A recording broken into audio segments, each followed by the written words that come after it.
rockets into Israel. In response, Israel launched a series of deadly airstrikes. The Biden administration is calling for de-escalation. But as Elizabeth Palmer reports, tensions on both sides could increase over the next few days. After 9 this evening, rockets fired from Gaza lit up the sky over Tel Aviv. Down on the ground, sirens wailed and people ran for cover. One woman was killed in the attack. And tonight, Prime Minister Benjamin Netanyahu warned that Hamas and Islamic Jihad would pay a heavy price. The Palestinian citizens of Gaza have already paid a heavy price. All day, Israeli airstrikes pounded the territory, officially targeting military installations. But civilian buildings were destroyed too. The Palestinians say more than 220 people were injured and 32 were killed, 10 of them children. In retaliation, Hamas rained more than 400 rockets down on Israel.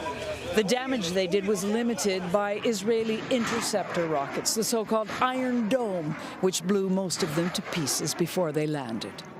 There are now international calls for a ceasefire, but as Islamic Jihad members vowed revenge for the deaths of 3 of their commanders today, there appears to be a fierce determination on both sides to fight on. Israel's defense was to target the Hamas militants. They say many senior commanders have been killed. But the attacks have also claimed the lives of Palestinian civilians.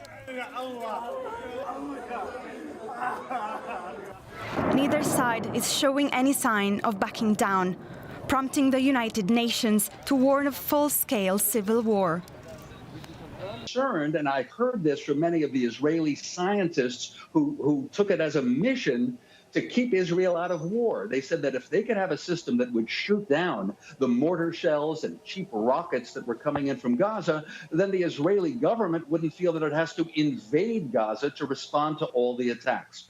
Now, that has been quite effective, but by now Israel's enemies have come up with so many they can fire at once. Again, Iron Dome, as you can see, was intercepting most of them, but couldn't get all of them. So it's not an answer forever. And by the way, so many people now say, how about a solution to the Israeli-Palestinian conflict?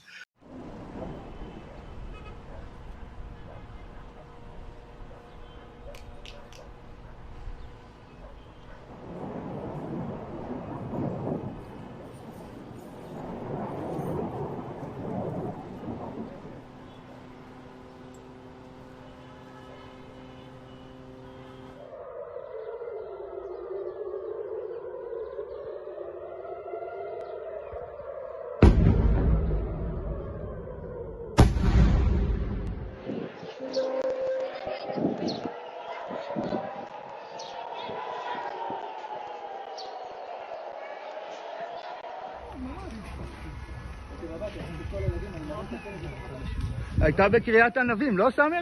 לא, היה 2 נפילות. איפה? נפילה אחת פה, כן. זה, נכון אחי? זה? כן. כן. תודה רבה, אני ממש מודה לך. בוא בבקשה שלא יהיו לנו בעיות עם השאר, תודה רבה, אני מודה לכם. Even from faraway Gaza, that is supposed to make the Palestinian Authority, which is in the West Bank, look kind of like nothing, like a bunch of losers. So that's something that Hamas wanted to do, and a lot of this is internal Palestinian politics with civilians on both sides suffering. You see the damage.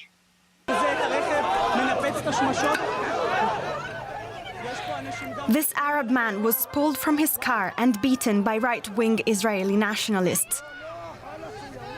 It's the first act of nationalist violence to receive direct condemnation from the Prime Minister. Nothing justifies the lynching of Arabs by Jews or the lynching of Jews by Arabs. It's unacceptable. We will not tolerate this. This violence is not us.